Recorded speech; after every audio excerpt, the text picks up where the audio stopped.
कहानी की शुरुआत भविष्य में एक ऐसी दुनिया से होती है जहां गरीब लोगों को एक खास जगह पर रखा जाता था, जहां उन्हें पैसे कमाने के लिए लगातार साइकिलिंग मशीन्स चलानी पड़ती और इन्हीं मेरिट्स का इस्तेमाल वो खाने और टूथपेस्ट जैसी अपनी रोजमर्रा की जरूरतों को पूरा करने के लिए कर सकते थे। इन सभी लोगों को छोटे छोटे कमरों में रखा जाता, जिनकी दीवारों पर चारों तरफ स्क्रीन्स लगी हुई थी, जिनमें वो टीवी देखने के साथ साथ गेम्स भी खेल सकते थे। लेकिन इसके लिए भी उन्हें पैसे देने पड़ते थे। लेकिन समय समय पर इन स्क्रीन्स के ऊपर अश्लील फिल्में और एड्स भी दिखाई जाती, जिन्हें अगर स्किप करना है तो उन्हें अलग से पैसे खर्च करने पड़ते। सभी आदमियों को एक एवतार दिया गया था जिनको वो अपने हिसाब से तैयार कर सकते थे। लेकिन इस दुनिया में हर चीज के लिए मेरिट्स नाम के पैसे लगते थे। उन लोगों की पूरी दुनिया बस वही छोटा सा कमरा था। उन्हें हर रोज नौकरी की तरह साइकिल चलानी पड़ती थी और इस दुनिया से बाहर निकलने का सिर्फ एक ही रास्ता था। उन्हें 12 मिलियन मेरिट्स खर्च करके हॉट शॉट नाम के एक टीवी शो पर पहुंचना था, जहां जजेस द्वारा पसंद आने पर उन्हें अलग अलग काम दिए जाते थे। इन्हीं बाइक राइडर्स में से एक राइडर का नाम था बिंग मेडिसन, जिसके पास 15 मिलियन से ज्यादा मेरिट्स थे। लेकिन उसे फालतू पैसे खर्च करने का कोई शौक नहीं था और इसीलिए उसने अपने एवेटार को भी बिल्कुल मामूली सा रखा हुआ था। वो अपने पैसों का इस्तेमाल सिर्फ एड्स को स्किप करने में और गेम्स खेलने में करता था और न ही उसे किसी रियलिटी शो में कोई दिलचस्पी थी। बिंग बहुत ही शांत स्वभाव का था और वो अक्सर बाइक चलाते हुए अपने पसंदीदा जंगल्स को देखा करता। पर वहीं दूसरी ओर हम डस्टिन नाम के एक राइडर को देखते हैं जो बाइक चलाते हुए बहुत ज्यादा शोर मचाता था और अक्सर सबके सामने अश्लील फिल्में देखता। डस्टिन को लोगों को परेशान करने की बुरी आदत थी और वो हमेशा अपने आसपास के लोगों का मजाक उड़ाता रहता। बिंग को उसका ये बर्ताव बिल्कुल भी पसंद नहीं था, पर वो चाहकर भी उसे कुछ बोल नहीं सकता था। उसी कमरे में स्विफ्ट नाम की एक लड़की भी थी जिसे बिंग काफी ज्यादा पसंद था, पर वो आज तक उसे ये बात बता नहीं पाई और इसीलिए एक दिन लंच के दौरान जब बिंग का सेब मशीन में फंस गया तो स्विफ्ट ने इस मौके का फायदा उठाकर मशीन में से सेब निकालने में उसकी मदद की, जिसके बाद वो बिंग के साथ बातचीत आगे बढ़ाना चाहती थी, पर बिंग सिर्फ उसे धन्यवाद कहकर वहाँ से चला गया। उसी रात टीवी देखते समय उसकी स्क्रीन पर एक एड आई, जिससे परेशान होकर उसने अपनी आंखें बंद कर ली और इसी वजह से उसके कमरे में एक अलार्म बजने लग गया, जिसका मतलब था कि वो अपनी आंखें बंद नहीं कर सकता। इसीलिए बिंग ने कुछ पैसे खर्च करके एक मूवी देखने का फैसला किया। अगली सुबह लिफ्ट में उसकी नजर एबी नाम की एक नई लड़की पर पड़ी। उसी दिन बाथरूम में बिंग को एक बहुत ही प्यारी आवाज सुनाई दी और वो आवाज किसी और की नहीं बल्कि एबी की ही थी, जिसे सुनते ही बिंग को उससे प्यार हो गया और अब वो एबी से दोस्ती करना चाहता था। लेकिन उसे समझ नहीं आ रहा था कि आखिर वो उससे क्या बात करे और उसी वक्त टीवी पर एक एड आई, जिस वजह से वो दोनों चुपचाप अपनी साइकिल्स पर वापस आ गए। साइकिल चलाते वक्त भी बिंग की नजर एबी के ऊपर ही थी, जिसे देखकर स्विफ्ट को बहुत ज्यादा जलन हो रही थी। लंच के दौरान एबी ने पेपर बैग से एक पेंगुइन बनाया, जिसे वो अपनी बाइक पर रखना चाहती थी, पर सफाई कर्मचारी ने इसके लिए साफ इनकार कर दिया और उसी समय एबी की नजर बिंग पर पड़ी, जो उस वक्त उसे ही देख रहा था। रात को भी बिंग के दिमाग में सिर्फ एबी की आवाज घूम रही थी और तभी उसकी नजर टीवी पर चल रहे हॉट शॉट के एड पर पड़ी, जिसे देखकर बिंग को एक आइडिया आया और अगले दिन जब लंच टाइम के दौरान एबी का सेब मशीन में फंसा तो बिंग तुरंत ही उसकी मदद करने के लिए वहां पहुंच गया, जिसका फायदा उठाकर उसने आखिरकार एबी के साथ बातचीत शुरू कर दी। बातचीत के दौरान उसे पता चला कि एबी की उम्र सिर्फ 21 साल थी और वो अपनी बहन के साथ किसी और काम पर जाना चाहती थी, पर वहाँ जगह न होने की वजह से उसे साइकिलिंग डिपार्टमेंट में भेज दिया गया। साथ ही बिंग ने उसकी आवाज की तारीफ करते हुए उसे सिंगर बनने को कहा, पर एबी ने कहा कि ये गाना तो मेरी माँ ने सिखाया था, इसीलिए इस वाले को ठीक ठाक गा लेती हूँ। पर वहीं दूसरी तरफ बिंग का मानना था कि एबी को अपने इस टैलेंट को वेस्ट नहीं करना चाहिए। उसने एबी को हॉट शॉट नाम के उस रियलिटी शो में जाने को कहा और इसके लिए वो एबी को अपने 12 मिलियन मेरिट्स देने को भी तैयार था, जो उसे अपने भाई की मौत के बाद मिले थे, पर उसने कभी भी उनका इस्तेमाल नहीं किया। बिंग किसी भी तरह से एबी को एक अच्छी जिंदगी देना चाहता था और उसके बार बार कहने पर एबी भी इसके लिए तैयार हो गई। उसी शाम अपने कमरे में पहुंचकर एबी ने देखा कि शो की टिकट का दाम 12 मिलियन से बढ़ाकर अब 15 मिलियन कर दिया गया था, जिसका मतलब ये था कि टिकट लेने के बाद बेचारे बिंग के पास सिर्फ 9000 मेरिट बचने वाले थे। पर उसने फिर भी एबी को वो टिकट गिफ्ट करने का फैसला किया। उधर एबी को टिकट मिलते ही उसने जवाब में बिंग को अपने अवतार से एक किस भेजी। अगली सुबह वो दोनों लिफ्ट लेकर उस फ्लोर पर गए जहाँ पर हॉट शॉट को रिकॉर्ड किया जाता था और रास्ते में एबी ने बिंग को एक कार्डबोर्ड पेंगुइन दिया, जिसे वो आराम से अपनी जेब में छुपा भी सकता था।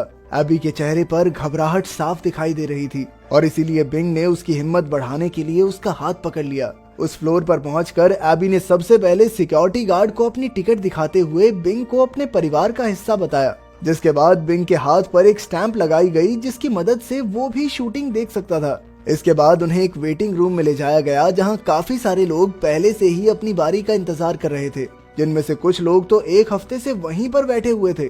पर एबी की खूबसूरती को देखते हुए टीम ने उसे स्टेज पर जल्दी भेजने का फैसला किया, जिसे सुनते ही वहां मौजूद ग्लीक नाम का एक सिंगर बहुत ज्यादा गुस्सा हो गया, क्योंकि वो पहले ही कई दिनों से अपनी बारी का इंतजार कर रहा था। लेकिन बाउंसर ने फिर भी किसी तरह ग्लीक को शांत करवा दिया, जिसके बाद वो एबी और बिंग को बैक स्टेज पर लेकर आया, जहां एक छोटे से स्क्रीन टेस्ट के बाद एबी को एक खास ड्रिंक दी गई, जिसके लिए एबी ने कई बार मना किया, पर टीम के मुताबिक सभी कंटेस्टेंट्स को ये ड्रिंक पीना जरूरी था और ये उनकी घबराहट को काबू में रखने के काम आती थी। पर उस ड्रिंक को पीते ही एबी को थोड़ा सा नशा होने लग गया, लेकिन वो फिर भी किसी तरह स्टेज पर चली गई, जहां होप, चैरिटी और रैथ नाम के 3 जजेस पहले से ही उसका इंतजार कर रहे थे। एबी के वहां पहुंचते ही चैरिटी ने उसे गाना गाने को कहा, पर वहीं रैथ बार बार उसे अपने कपड़े उतारने को कह रहा था, जिसकी बातों को नजरअंदाज करते हुए एबी ने अपना गाना सुनाया, जो ग्लीक के अलावा सभी दर्शकों को काफी ज्यादा पसंद आया। उधर होप और चैरिटी को भी उसकी आवाज काफी पसंद आई थी, पर वहीं रैथ पूरा समय बस बोर हो रहा था। लेकिन सभी जजेस का मानना था कि एबी को अपनी सुंदरता की वजह से रैथ के चैनल में काम करना चाहिए, जो कि असल में अश्लील फिल्में बनाता था, और जजेस के हिसाब से मार्केट में पहले ही काफी सारे सिंगर हैं, तो इसीलिए अगर एबी को साइकिलिंग की दुनिया से बाहर निकलना है तो उसके पास बस यही एक तरीका है। वहीं बिंग बैक स्टेज से ये सब देख रहा था, पर जैसे ही वो एबी को बचाने के लिए आगे बढ़ा तो बाउंसर्स उसे जबरदस्ती घसीट कर बाहर ले गए। इधर एबी अभी भी नशे में थी और आखिरकार उसने रैथ के चैनल में काम करने के लिए हामी भर दी, पर अंदर ही अंदर वो इस फैसले से बिल्कुल भी खुश नहीं थी और इसीलिए वो बेचारी रो रही थी। उधर अपने कमरे में बैठी हुई स्विफ्ट भी उसके इस फैसले से बिल्कुल खुश नहीं थी। कुछ दिन बीतने के बाद भी बिंग इस सदमे से बाहर नहीं आ पाया था और वो अक्सर एबी के दिए हुए उस पेंगुइन को ही देखता रहता। साइकिलिंग करते हुए डस्टिन ने अचानक से एबी का इंटरव्यू लगा दिया, जिस वजह से बिंग को ना चाहते हुए भी वो पूरा इंटरव्यू देखना पड़ा। पैसे कम होने की वजह से अब बिंग को सिर्फ जंक फूड ही खाना पड़ता था। अब बेचारे बिंग के पास अच्छा खाना खाने के पैसे तक नहीं थे। एक शाम गेम खेलते हुए अचानक से उसके सामने एबी की पहली फिल्म का एड आ गया और पैसे कम होने की वजह से वो चाहकर भी उस एड को स्किप नहीं कर सकता था। बिंग किसी भी हाल में उस एड को नहीं देखना चाहता था, पर जैसे ही उसने अपनी आंखें बंद की तो बहुत तेज आवाज में अलार्म बजने लग गया, जिसके बाद वो उस एड को देखने के लिए मजबूर हो गया। एबी को इस हाल में देखकर बिंग को बहुत ज्यादा गुस्सा आ रहा था और उसने स्क्रीन पर मुक्के मारने शुरू कर दिए और उसके लगातार हमले की वजह से उसके कमरे की एक स्क्रीन टूट भी गई। पर तभी उसकी नजर जमीन पर गिरे हुए कांच के टुकड़े पर पड़ी और उसने तुरंत ही उस कांच के टुकड़े की मदद से अपने हाथ में बने हॉट शॉट के स्टैंप को मिटाना शुरू कर दिया। जिसके बाद उसे एक आइडिया आया और अगले ही दिन से बिंग ने ज्यादा से ज्यादा मेरिट्स इकट्ठे करने शुरू कर दिए, जिसके लिए वो सबसे पहले साइकिल चलाने पहुंच जाता और साथ ही अपने खर्चे कम करने के लिए उसने ना के बराबर टूथपेस्ट इस्तेमाल करना शुरू कर दिया। अब वो खाना भी नहीं खरीदता था और अपनी भूख मिटाने के लिए मशीन में फंसे हुए सेब और लोगों के बचे हुए खाने का इस्तेमाल करता। अब वो शाम को गेम्स खेलने की बजाय डांस प्रैक्टिस करने लग गया और कुछ ही समय में बिंग ने वापस से 15 मिलियन मेरिट्स कमा लिए, जिसका इस्तेमाल उसने हॉट शॉट की एक टिकट खरीदने के लिए किया। शो के दिन बिंग चुपचाप उस टूटे हुए कांच को छुपा कर अपने साथ ले गया और कांच को तो कोई मेटल डिटेक्टर मशीन भी नहीं पकड़ पाई।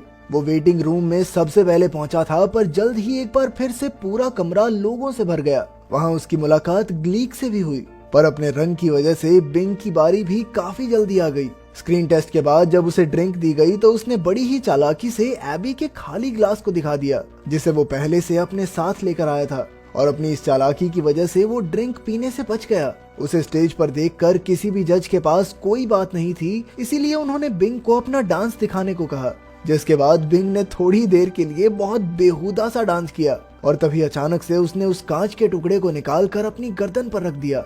उसने सभी जजेस को पीछे रहने की धमकी दी। रात को तो उसकी इस धमकी से कोई फर्क नहीं पड़ा, पर होप और चैरिटी ने सिक्योरिटी को रोकते हुए बिंग को अपनी बात कहने को कहा, जिसके बाद बिंग ने अपने दिलो दिमाग में भरी हुई पूरी भड़ास निकालनी शुरू कर दी। इसके बाद उसने पूरे सिस्टम को कोसते हुए सभी जजेस की भी बेइज्जती करनी शुरू कर दी। बिंग इतना ज्यादा भरा हुआ था कि उसकी बात खत्म होने तक सभी लोग शांत हो गए थे, पर होप के मुताबिक तो ये हॉट शॉट की सबसे बेहतरीन परफॉर्मेंसेस में से एक थी और उसके मुताबिक लोग बिंग की बातों से जुड़ सकेंगे। और इसीलिए अब वो चाहता था कि बिंग उसके चैनल पर आकर हफ्ते में 2 बार सभी लोगों के सामने ये बातें रखे। चैरिटी और रैथ भी इस बात से सहमत थे।